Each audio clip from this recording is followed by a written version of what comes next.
역설의 은혜라는 주제로 하나님의 말씀을 설교하겠습니다. 역설 많이 들어보셨죠? 역설.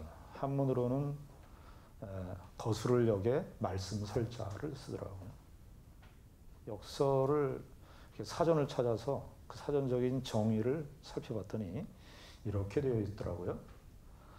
겉으로 보기에는 명백히 모순되고 부조리하지만 그 속에 진실을 담고 있을 때 쓰는 표현.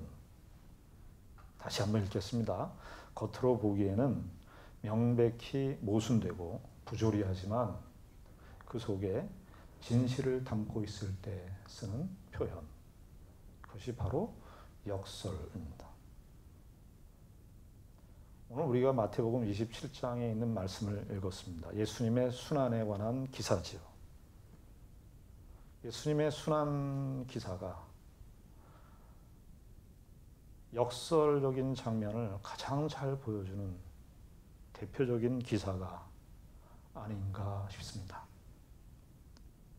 예수님께서 여러 신문을 당하십니다.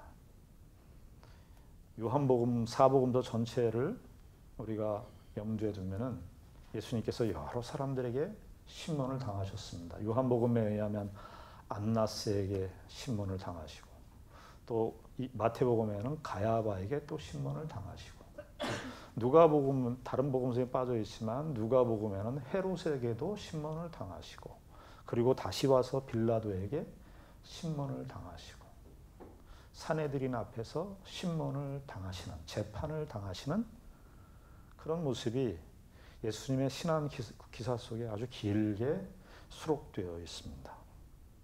재판이라고 하는 것은 무엇이죠? 죄인을 벌하는 것이 재판입니다. 이것이 핵심인데, 그런데 예수님께서 재판을 당하시는 이 장면들을 통해서 역설적으로 예수님의 무죄가, 예수님의 무죄함이 역설적으로 나타나고 있는 것을 우리가 확인하게 됩니다. 27장 3절 4절을 보시면, 그때에 예수를 판 유다가 그의 정죄됨을 보고 스스로 뉘우쳐 그 은 30을 대제사장들과 장로들에게 도로 갖다 주며 이르되 내가 무죄한 피를 팔고 죄를 범하였도다. 가룟 유다가 죽으면서, 가룟 유다가 은 30을 대제사장들에게 주면서 가룟 유다가 고백한 내용이 뭐냐 하면 결국은 내가 예수님의 무죄한 예수님을 팔았다라고 가룟 유다의 증언을 통해서 예수님의 무죄가 선언되고 있습니다. 아마도 가룟 유다는 예수님께서 공회 앞에 재판받으시는 이런 일련의 과정들을 보면서 예수님의 무죄함이 자기의 가슴을 찔렀던 것 같아요. 그래서 오히려 가룟 유다의 죽음을 통해서 예수님의 무죄가 입증됐습니다. 오늘 우리가 11절부터 26절까지의 긴 단락인데 끊어서 읽었습니다만, 빌라도 앞에 선 예수님의 재판의 내용도 보면 예수님의 무죄하심이 역설적으로 드러나는 것을 보게 됩니다. 19절 보시면, 27장 19절에 보시면 빌라도의 아내, 마태복음에만 기록되어 있는데 빌라도의 아내가 예수님에 대하여 어떤 생각을 갖고 있는지를 19절에 말씀하고 있는데요.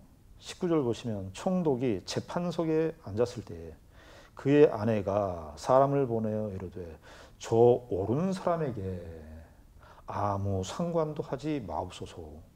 오늘 꿈에 내가 그 사람으로 인하여 애를 많이 태웠습니다.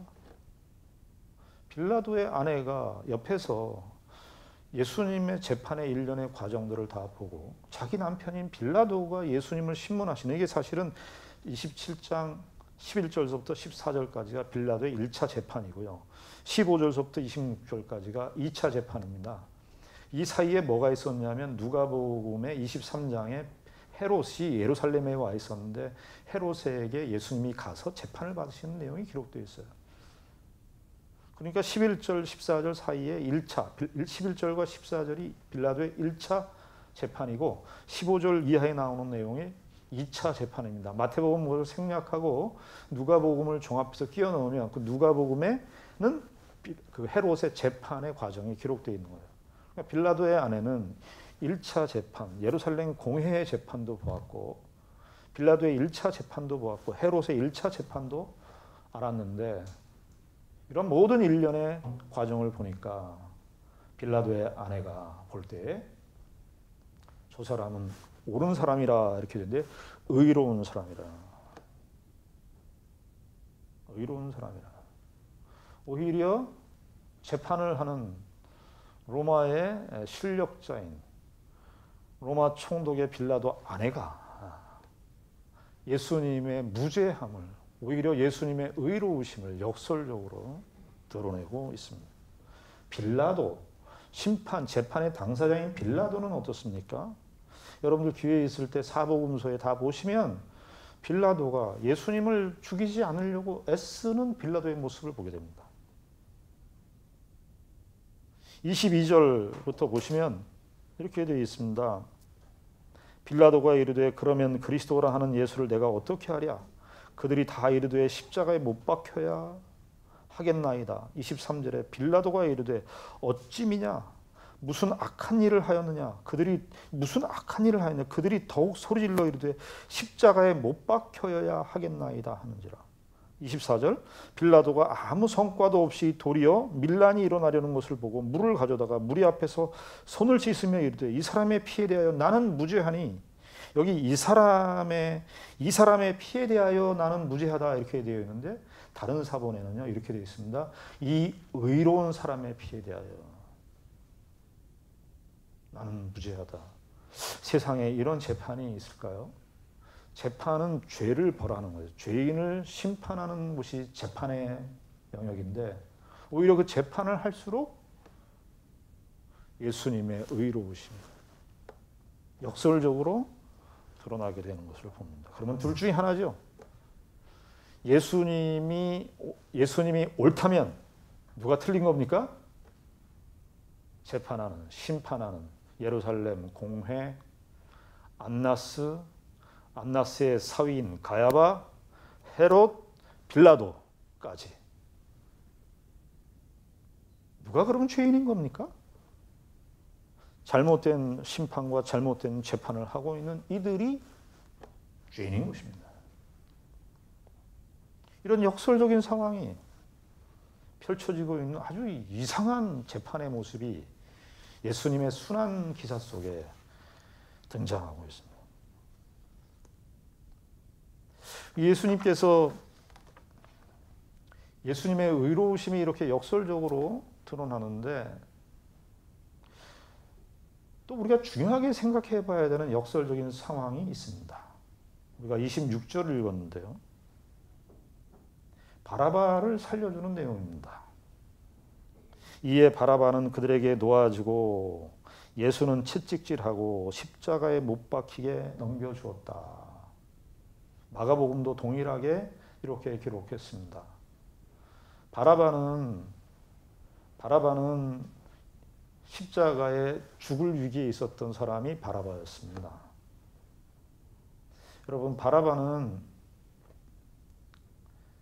바라바가 예수님 때문에 살게 되었습니다. 바라바는 사형수였습니다. 근데 바라바가 자기가 십자가형을 면하고 나왔을 때 바라바를 아는 가족이나 바라바를 아는 친구들이나 친척들이 바라바에게 물을 거 아니겠습니까? 너 어떻게 살아나왔냐? 너 어떻게 살아나왔지? 물을 거 아니겠어요? 바라바가 뭐라고 대답을 하겠습니까? 바라바가 어떻게 대답을 하겠습니까?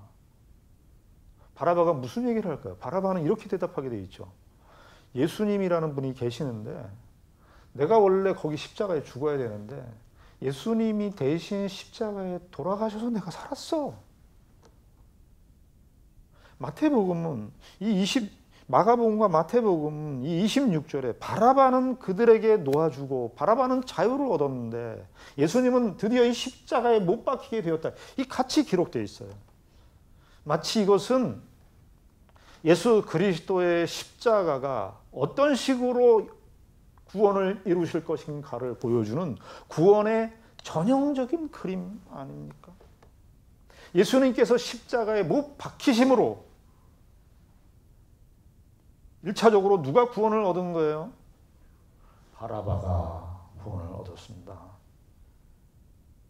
예수님의 십자가를 지시는 이 사건으로 바라바는 구원을 얻었습니다. 우리도 예수 그리스도의 십자가로 말미암아 우리도 구원을 받은 것 아닙니까? 우리도 똑같이 바라바처럼 얘기해야 돼요. 우리도 어떻게 얘기해야 돼요? 당신은 어떻게 영원한 죄로 말미암아 영원히 죽을 수밖에 없는데 당신은 어떻게 이 예수를 믿게 되었습니까? 하나님의 구원을 얻었습니까? 이렇게 물어보면 우리가 무엇으로 대답을 하죠? 예수님으로. 예수님의 은혜로 우리가 구원을 얻었습니다. 구원에 관한 예수님의 구원에 관한 역설적인 구원에 관한 그 그림을 이 바라바의 모습을 통해서 확인하게 됩니다. 예수님의 사랑, 하나님의 사랑이 여러분 역설적이 아니었으면 우리에게 구원을 이룰 수가 없습니다. 하나님의 사랑의 대상이 우리 아닙니까? 하나님의 사랑의 대상 자체도 그 대상을 생각해 볼 때 하나님의 사랑은 역설적입니다. 왜 역설적이죠? 우리가 사랑받을 만한 일을 했나요? 우리가 그 하나님의 구원을 받을 만한 일을, 선한 행동을 했나요? 우리는 로마서에서 말한 대로 우리가 아직 죄인 되었을 때, 우리가 하나님과 원수 되었을 때에 하나님께서 그리스도를 보내셔서 우리의 사랑을 확증하셨습니다. 사랑하는 대상을 생각할 때 그 사랑을 받을 수 없는 존재인데 그 대상을 사랑했다는 것 자체가 역설적이죠. 우리는 우리의 기호나 호불호를 따라서 사람하고 관계를 맺죠. 인간의 보통의 일반의 삶은 다 그런 것 아니겠습니까? 우리가 다 우리의 호불호를 따라서 사랑을 하지요. 저 사람이 나한테 어떻게 대응하느냐, 반응하느냐에 따라서 사랑이 있고 없고 하는 거 아닙니까? 이게 세상에 사랑하는 방식 아닙니까? 하나님의 사랑은 그런 사랑이 아닌 거예요. 대상이 우리에게 호불호가 있어서 사랑하는 것이 아니라 그 대상 자체가 형편없는 본질상 진노의 자녀였고 죽을 수밖에 없는 죄인들인데 찾아오신 사랑이에요. 그 사랑 자체가 역설적인 거죠. 그리고 또 어떤 역설적인 사랑인가요? 하나님께서 예수 그리스도를 주시고 모든 것을 주시고 베풀어 주셨는데 사랑을 받은 자보다도 그 기쁨을 더 크게 가지시는 역설적인 사랑입니다. 우린 주의 은혜를 받아서 주의 구원받았다. 우리도 기쁨이 있지만 우리의 기쁨보다 더 큰 기쁨을 가지고 계신 분이 누군 줄 아십니까? 하나님이십니다. 예수 그리스도가 죽으시고 우리를 대신해서 죽으시고 부활하시는 그것으로 우리가 구원을 받아서 우리도 기쁘지만 우리의 기쁨보다 더 큰 기쁨을 가지시는 그 기쁨, 그 사랑, 그것이 바로 하나님의 역설적인 사랑입니다. 우린 사실은 하나님의 이 역설의 은혜를 입어서 하나님의 자녀가 된 사람입니다. 여러분, 우리가 이 마태복음을 보면서 우리가 주의해서 봐야 될 단어가 있습니다. 아주 짧은 단어인데요. 11절을 한번 보십시오. 11절에서 예수께서 총독 앞에 섰음에 이렇게 되어 있죠. 예수께서 총독 앞에 이런 말들은 뭐 별로 그렇게 중요하게 생각하지 않는데 이 앞에 예수님께서 빌라도 총독 앞에 섰습니다. 예수님은 여기 아까도 말씀드렸지만 빌라도 앞에서만 선 것은 아닙니다. 예수님께서 안나스 앞에 섰고 가야바 앞에 섰고 헤롯 앞에 섰고 사내들인 공회 앞에 섰고 그리고 최종적으로 빌라도 앞에 섰습니다. 성경의 표현은 예수님이 빌라도 앞에 서고 예수님이 공회 앞에 섰고 그렇게 표현되어 있습니다만 사실은 누가 누구 앞에 서 있는 겁니까?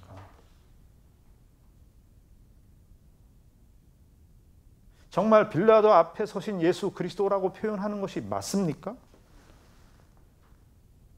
성경 주석이나 참고 자료를 보면 이 예수님의 순환 기사 이렇게 쓸 때 재판 받으시는 장면을 볼 때 항상 다 이렇게 되어 있어요. 여러분들 관주 성경이나 이런 걸 보면 공회 앞에 서신 예수 그리스도, 가야바 앞에 서신 예수 그리스도, 안나스 앞에 서신 예수 그리스도, 빌라도 앞에 서신 예수 그리스도 이렇게 일관되게 표현되어 있는데 정작 누가 누구 앞에 서 있는 겁니까?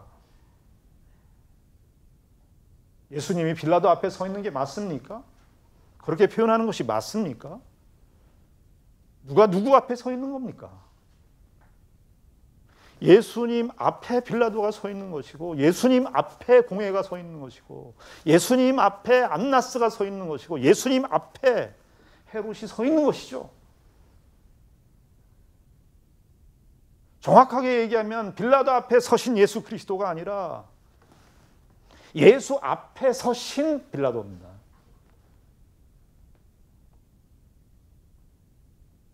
누가 누구 앞에 서는 거야? 창세기 47장에 보면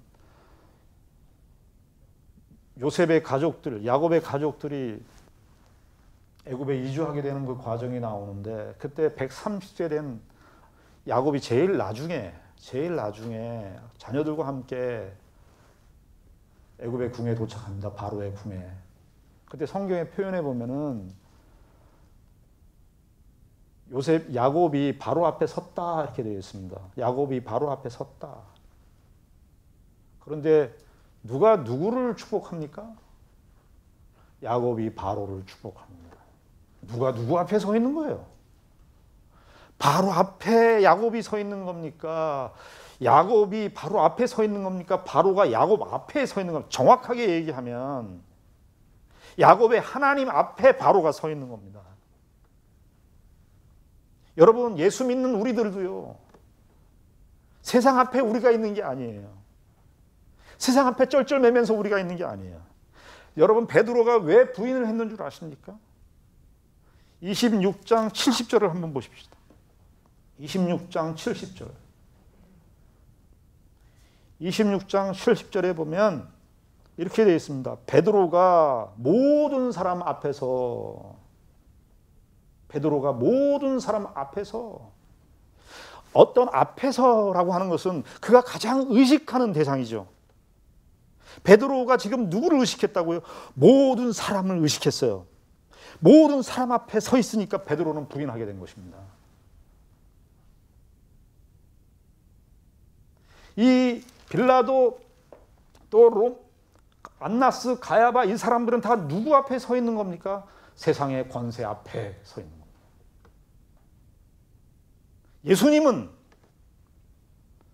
예수님은 누구 앞에 서 있는 것이 아니라 저들이 예수님 앞에 서 있는 것입니다. 그래서 사도행전 4장에 보면 이 26장 70절에 나온 베드로가 자기 앞이 어떠한 앞이라는 것을 알고 난 다음에 공회 앞에서, 사내들인 공회 앞에서 26장 70절에 베드로하고 전혀 다른 베드로의 모습이 나오는데 사도행전 4장 공회 앞에 섰을 때 베드로가 누구 앞에서를 더 의식하는 존재로 바뀌었나요? 하나님 앞에서. 그리고 그가 하나님 앞에서 공회에다가 하나님의 복음을 증거하는 것입니다. 여러분, 세상이 우리 앞에 있습니다. 예수 믿는 사람들이 이 세상 앞에, 세상이 우리 앞에 있는 것이지 세상 앞에 쩔쩔매면서 우리가 있는 것이 아닙니다. 예수 믿는 신자들이 가지는 이 세상에 대하여 갖는 하나님의 백성들의 영적 자세. 이 역설적인 은혜는 예수님께서 십자가에 죽으시고 부활하시는 이 상황에서 예수님의 그 역설적인 은혜가 우리에게 나타나지만, 신자들이 살아가는 모든 삶에 있어서도 이 역설적인 은혜는 작용됩니다. 언제 작용될까요? 고난을 당할 때, 힘들고 어려운 일을 당할 때. 만약에 성경에서 고난만 있고 어려운 일만 있고 힘든 일들만 있고 이런 식으로 성경의 내용이 진행됐다면, 어렵고 힘들고 고난 가운데서 일하시는 하나님의 이 역설의 은혜를 성경에서 이야기할 수가 있을까요? 여러분, 이제까지 성경에서 나오는, 아브라함부터 시작된 히브리서 11장에 나오는 성경의 모든 인물들 가운데 그 사람들이 다 웅변적으로 각자 다른 정황과 다른 삶의 조건과 형편 속에 살았지만 그들의 인생을 통해서 무엇이 증명되든가요? 고달프고 힘들고 고통스러운 현실들을 살았지만 그들의 인생 속에서 하나님께서 함께 하시는 역설의 은혜를 증거하던 거 아닌 건가요? 아브라함이 그랬고, 이삭이 그랬고, 야곱이 그랬고, 요셉이 그랬습니다. 다윗도 그랬습니다. 신자들이 살아가는 인생에 우리가 고통당하고 어려운 일을 당하고 절망스러운 일을 당하는 것은 사실이지만, 우리도 예외 없이 그런 일을 당하지만, 그러나 성경이 우리에게 말하고 싶은 것은 그것이 다가 아니라 그 인생 속에서, 그 고난 같은 인생 속에서 하나님의 역설의 은혜를 담아내고 싶으신 거예요. 그래서 우리가 이 땅에 있는 것입니다. 사도 바울은 대표적인 사람 아닙니까? 사도 바울이 여러분, 빌립보서 1장에 보면요, 사도 바울이 감옥에 갇혔어요. 감옥. 거기 제가 제일 좋은, 참 은혜를 많이 받는 단어 중에 하나인데, 내가 당한 일이. 감옥에서 지금 고난을 당하는데 내가 당한 일이 오히려 도리어 거기 오히려 역설의 은혜를 말하는 거예요. 오히려 경비대에 주의 복음을 증거하는, 하나님의 복음을 증거하는 기회를 가지게 되었다는 거예요. 여러분, 우리가 고통스러운 현실들 속에서 우리가 잊지 말아야 될 것이 뭐냐 하면, 정말 힘들고 고통스러운 현실인데 그 사건 속에 사람을 놓치면 안 돼요. 그 고통, 그 힘든 현실을 가져다 주었던 어떤 원인들, 그런 것들을 미워서 마음을 밀어내고 하면 거기서가 하나님이 역사하시는 지점이에요. 거기서가 하나님의 역설의 은혜를 입는 지점이에요. 나의 당한 일이, 바울이 복음을 전하러 간 사람인데, 복음을 전하러 다닌 사람인데요, 복음을 전할 수가 없게 된 겁니다. 감옥에 갇혔잖아요. 쇠사슬에 묶였잖아요. 그런데 보니까 바울은 묘주의 인물이라 로마의 궁에 있는 경비대들이 돌아가면서 순번으로 바울을 지킨 거예요. 바울을 다 경비병들이 지킨 거예요. 그런데 보니까 경비병들이 생각할 때 바울의 전적을 봤더니 화려하거든요.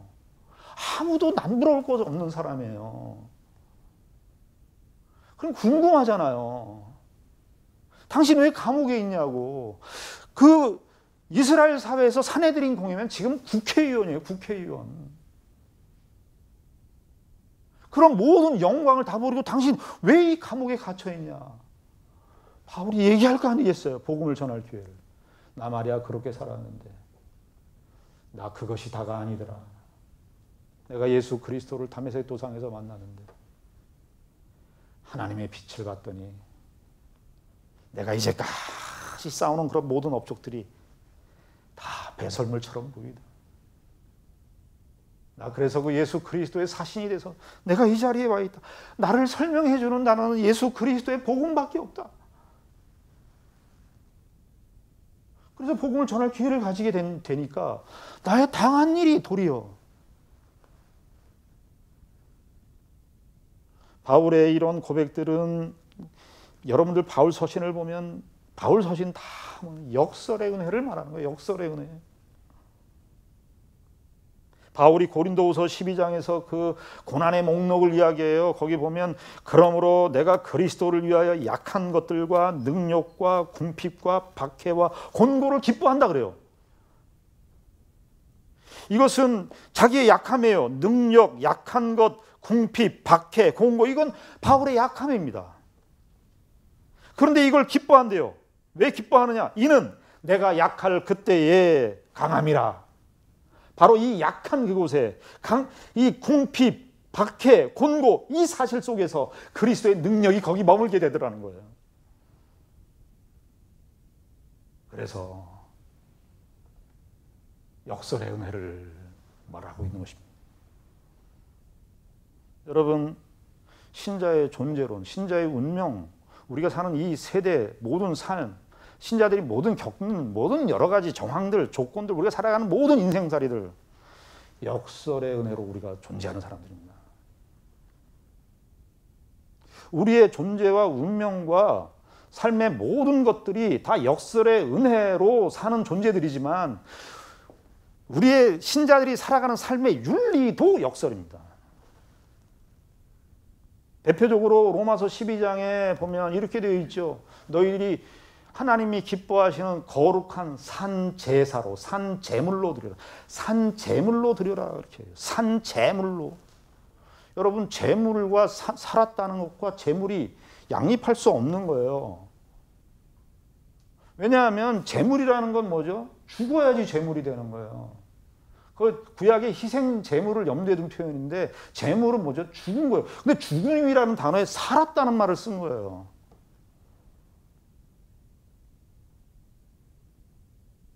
무엇으로 죽고 무엇으로 산 것입니까? 신자는요, 이 세상에서 우리가 삶의 존재 자체, 운명 자체, 우리의 본질 자체, 우리의 서 있는 위치도 다 역설의 은혜로 살지만 우리가 그 역설의 은혜를 입었기 때문에 우리의 삶의 윤리도 역설의 은혜로 나갈 수밖에 없는 겁니다. 왜냐하면 산 제물인데 우리는 죽었어요. 예수 그리스도로 말미암아 로마서 6장 식으로 얘기하면 예수 그리스도와 함께 죽은 자들이에요. 우리는 그래서 그런 의미에서 제물이에요. 죽은 제물이에요. 그러나 예수 그리스도의 부활의 은혜로 함께 살았기 때문에 살았어요. 그래서 우리는 세상에서 세상 사람들이 우리에게 대하는 방식으로 대하지 않는 것입니다. 왜? 우리는 세상에 대해서 죽었기 때문에. 세상 사람들이 우리에게 악을 대하는데 우리는 그 악을 악으로 갚으면 역설의 은혜로 반응하는 것이 아닙니다. 악을 악으로 갚지 않는 것은 우리는 역설의 은혜를 입었기 때문에, 선을 악으로, 악을 선으로 갚으시는 하나님의 은혜를 입은 자들이기 때문에 악을 악으로 갚지 않고 악을 선으로 갚는 것입니다. 우리는 누구까지 사랑해야 되는 거예요? 원수까지. 왜요? 세상의 자연적인 흐름은 원수는 미워해야 되는 거예요. 불구대천의 원수죠. 같은 나라에 있을 수 없는 존재가 원수죠. 그리스도인들은 역설의 은혜를 입었기 때문에 이 역설의 은혜로 우리가 반응해야 되기 때문에 원수까지도 사랑해야 되는 겁니다. 저와 여러분들이 예수 그리스도의 십자가라고 하는 이 역설의 은혜를 입은 사람들. 그래서 여러분들, 우리가 고통스럽고 힘든 현실을 만나지만 우리에게 이 역설의 은혜가 있기 때문에 궁극적 멸망이나 궁극적 심판이 우리에게 최종적 운명이 될 수 없습니다. 세상이 우리에게 할 수 있는 일은 죽이는 것밖에 없습니다. 우리의 육신적인 목숨을 빼앗아가는 것밖에 없습니다. 그런데 예수 믿는 사람들은 뭐예요? 그때가 새로운 삶의 시작이라는 거 아닙니까? 더 이상 무엇을 말해야 되겠습니까? 저와 여러분들의 삶 속에서 고통스러운 현실, 힘든 현실들, 우리가 이런 지금 우리가 당하는 이런 모든 조건들 속에서 그리스도인들만이 답을 갖고 있는 사람들입니다. 이 세상이 우리 앞에 답을 요구하고 있지 우리가 세상에 답을 요구하는 존재로 사는 사람들이 아닙니다. 세상이 우리 앞에 있는 것입니다. 기죽지 마시고 수축되거나 위축되지 마시고 이 예수 그리스도를 믿는 그 신앙의 이 역설의 은혜로 이때를 믿음으로 승리하고 사시는 저와 여러분들이 되기를 바랍니다. 기도하겠습니다. 하나님 아버지 은혜를 감사합니다. 우리가 주님의 십자가를 보면서 하나님의 역설의 이 은혜를 보게 됩니다. 망하는 것 같은데 망하지 않는 존재가 우리라고 그럽니다. 겉으로 둘러싸인 자 같은데 그렇지 않다고 말합니다. 사망이 왕노릇하는 이 세상에서 살고 있으나 예수 그리스도와는 새 생명의 역사를 누리는 자들이 바로 우리들이라고 말합니다. 아버지 하나님, 이 역설의 은혜를 받은 자들, 역설의 삶으로 나아가도록 인도하여 주시옵소서. 예수님 이름으로 기도드리옵나이다.